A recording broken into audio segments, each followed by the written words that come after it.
All right, folks, real talk. Stuff's weird right now. I don't know if the lights actually go out tomorrow or if we're just over-caffeinated, but it never hurts to be sensible. Today, I'm walking you through 8 firearms I'd want with me if things went sideways. Practical choices, not fantasy loadouts. These are tools you can rely on, parts you can fix in the field, and calibers you can actually scrounge for when the shelves get thin. I built this list around one rule. Commonality wins. Common ammo, common magazines, parts you can trade or barter for. I swapped one pick from the original list and added another that fits that rule better, then shuffled everything so this isn't just a copy of someone else's countdown. I'll tell you why each gun earned its spot, how to use it in an urban scramble versus a long-range rural haul, and the real-world caveats nobody likes to admit. If you're filming this live action, keep your camera steady and let your tone be conversational, like you're handing advice to a buddy who's about to head out the door. No fluff, no theatrics. Let's start low and work our way up. Number 8.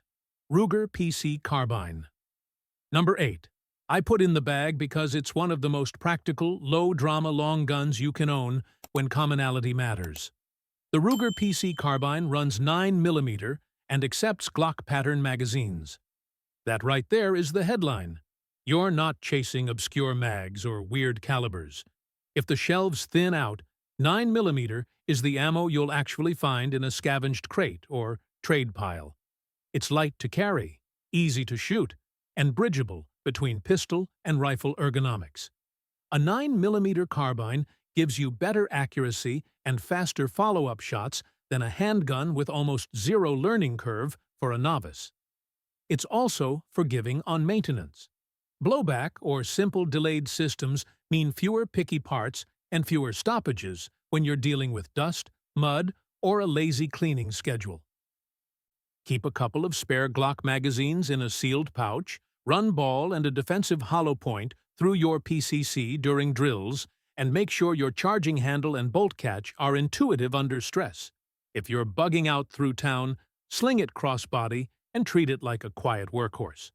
If you're hunkering down, it's a handy truck or backdoor gun that won't require full rifle logistics. It won't reach the same effective range or terminal performance as a larger rifle caliber. If you need long-range stopping power in open country, you'll want something else higher up the list. But for urban mobility, magazine commonality, and simple repairability in the field, the Ruger PC Carbine is a no-nonsense choice. Number 7. Smith & Wesson M&P 15-22. When you're moving on foot or stretching a small stockpile, 22 LR lets you train a lot and still have ammo left for meat and pest control. The 15-22 dresses like an AR, points like an AR, and for someone who wants AR ergonomics with rimfire economy, it's a smart compromise. Use it for 2 things mainly: practice and small game food. That soft recoil makes it perfect for teaching a family member to run a semi-auto platform. And it's light enough that a day of walking with extra mags doesn't break your back. In a survival scrape, you can harvest rabbits, squirrels, and birds without ruining the meat the way a big centerfire round will. And when you're swapping gear or trading, 22 LR is the one you'll actually find in flea market boxes and old ammo cans. Don't pretend it's a defensive cure-all. Rimfire is less reliable than a centerfire cartridge, and terminal performance on a big threat is limited. If you're counting on one gun to stop a large intruder or a dangerous animal, the 22 won't be your go-to. What it will do is stretch your heavier caliber ammo, keep your fundamentals sharp, and give you a low-cost tool for day-to-day tasks that larger rifles aren't ideal for. Practical checklist I'd follow: bring a proper rimfire cleaning kit, stash a few spare magazines, magazine availability for the 15-22 can be patchy, so stock up, and test multiple brands of ammo to find what feeds reliably in your specific gun. Train transitioning from the rimfire to your carry gun so you're comfortable if you have to escalate. Lastly, treat it as a real tool. Practice magazine changes, malfunctions, and follow-ups so it's more than a backyard plinker when you need it. Number 6. Mossberg 500. A 12-gauge pump I trust when logistics get ugly. You want a tool that doesn't argue with ammunition, and a pump shotgun is about as uncomplaining as they come. It will cycle birdshot, double-aught buck, rifled slugs, even weird mixed boxes you might scrounge. That versatility is the entire point. One gun, multiple rolls, pest control in the morning, door defense at night, a decent hunting implement in between. The real value is blunt utility. A 12-gauge hits hard at close range and gives you options no small-caliber rifle or pistol can match. Choke, load, and barrel length change how the gun behaves, so you can set it up as a quiet field piece or a brutal house protector. Parts are simple, aftermarket support is huge, and basic maintenance needs only common tools and a spare extractor spring or two. In a long-term breakdown, that matters more than a fancy gas gun that melts down on cheap shells. Practical rules to live by. Carry 3 load types and know your hold points. Light shot for vermin and birds, double-aught buck for most defensive scenarios, and a rifled slug for heavier game or single-shot longer work. Practice transitions and reloads until they're second nature. Pack spare small parts, extractor springs, a shell carrier, and basic choke wrenches. Those tiny spares keep you shooting without a trip to town. 12-gauge is heavy and loud. It's a poor candidate for stealth movement, and it beats up the carrier over long marches.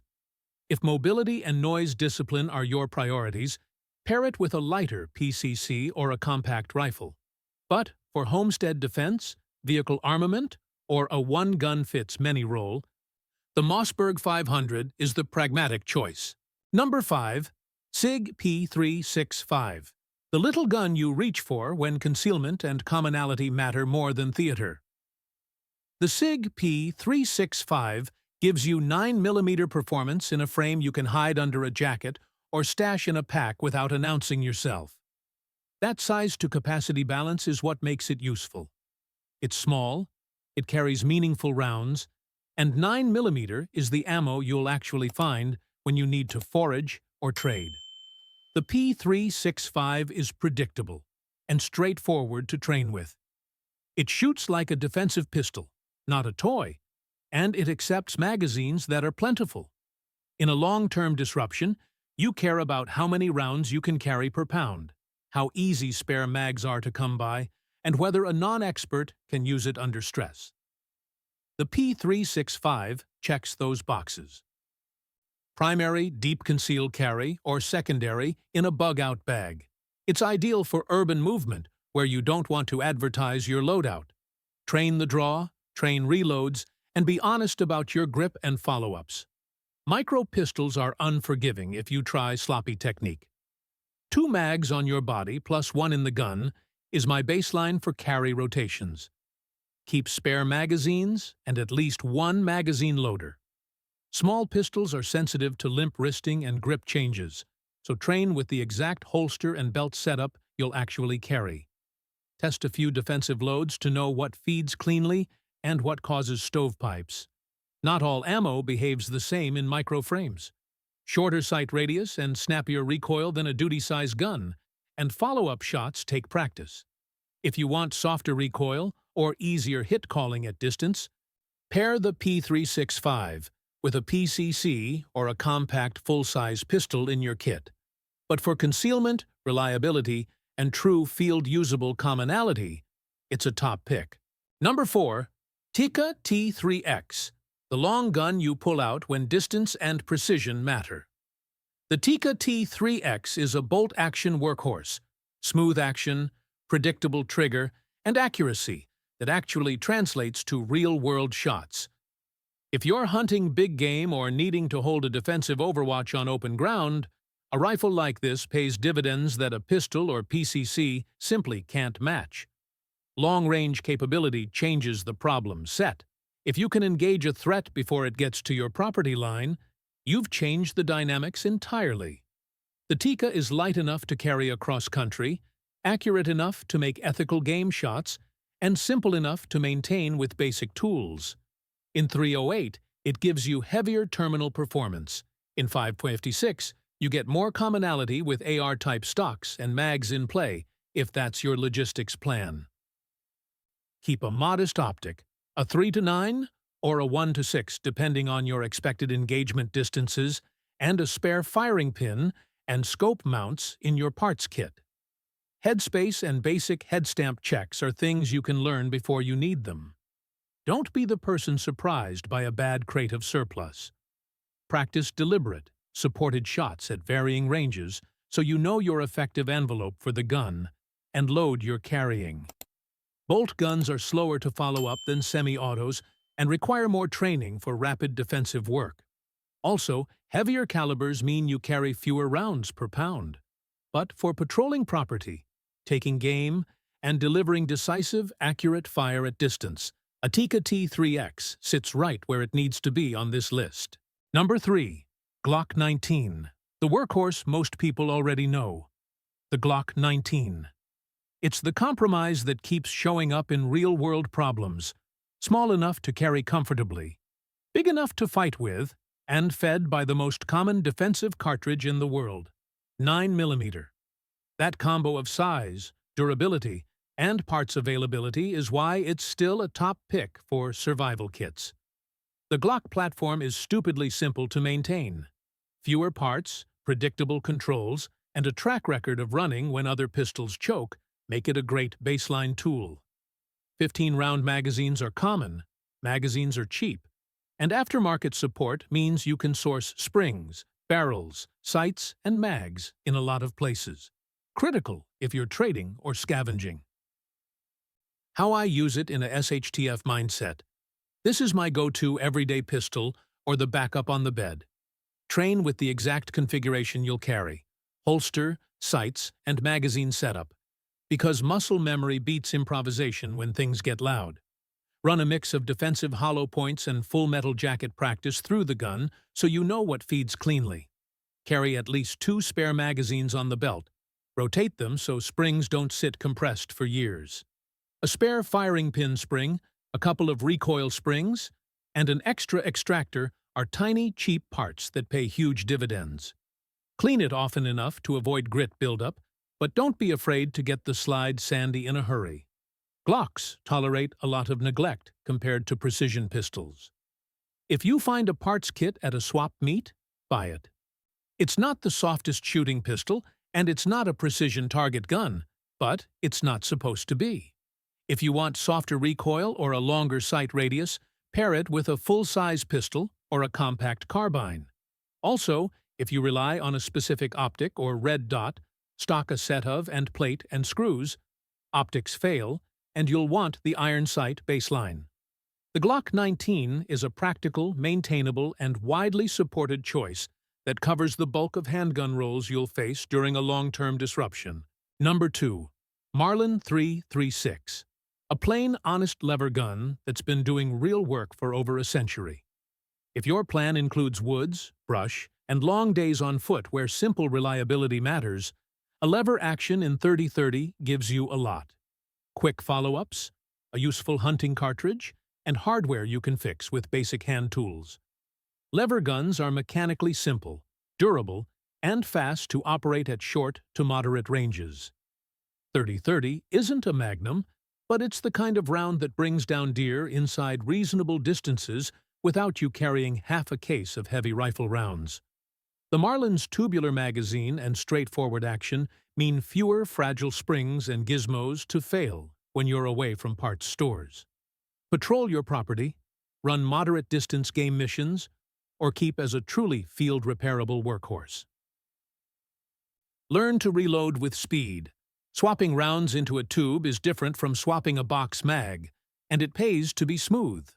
Keep a spare firing pin, a basic file, and a set of punches in your kit. Most lever gun fixes are mechanical and doable with minimal gear. Tubular mags are slower to top off than detachable box mags, and the cartridge choice limits long-range reach compared to modern bolt guns. Also, if you plan to use pointed bullets in a tubular magazine, you need to be careful. Choose flat-nosed or polymer-tipped loads that are safe for tube feeding. But for a long-term grid-down setup where simplicity, local ammunition availability, and serviceability matter, a Marlin 336 is a hard-to-beat workhorse. Number 1. AR-15. Call it predictable. Call it over-repped. I call it the most useful tool you can field in a widespread disruption. From parts and magazines to training culture and ammo commonality, the AR ecosystem wins the logistics war. What makes an AR-15 the top pick? Versatility. You can tailor one rifle for close work or extended reach, short barrel, folding brace, or compact stock for urban mobility, a 16 to 18-inch carbine for general purpose, or a 2-4-inch barrel and an LPVO for brush and patrol. 2.23 and 5.56 ammo is widely produced and commonly traded. Mags are everywhere. You'll find spare parts at fairs, in sheds, and sometimes in the weirdest trade piles. That matters more than a technically better rifle that dies when you can't get a part. A reliable mid-length gas system, a 1-to-6 LPVO for most jobs, a suppressor if you can legally and practically get one, and a sling that lets you carry it comfortably all day. Keep 3 to 5 magazines ready, a mix of loaded, rotated, and stored with desiccant. Pack a small field tool kit, punch set, spare gas key O-ring, a spare firing pin, and a cleaning rod. Learn to swap a BCG in the dark. That one skill keeps you running when other folks are stuck. Garbage builds will break, and a high-end AR still needs maintenance. If you're in dense urban stealth ops, it's bulky unless you go the AR pistol or folding adapter route. And politics aside, the AR's ubiquity means it's a common target. For that reason, practice concealment, movement, and how to stow and transition the rifle quickly. If I had one rifle for a long disruption, it'd be an AR-15 configured around common parts, common calibers, and common sense. It's the toolbox you can build from and the platform others will have parts for when you need to trade. If you take one thing from all this, it's that being ready isn't about stockpiling everything. It's about knowing your tools and training with what you've got. The best gun is the one you've mastered, the one that runs when you need it, and the one you can feed when times get hard. Keep your gear clean, your mags loaded, and your mindset steady. Make sure you like, subscribe, and drop a comment down below. Stay sharp.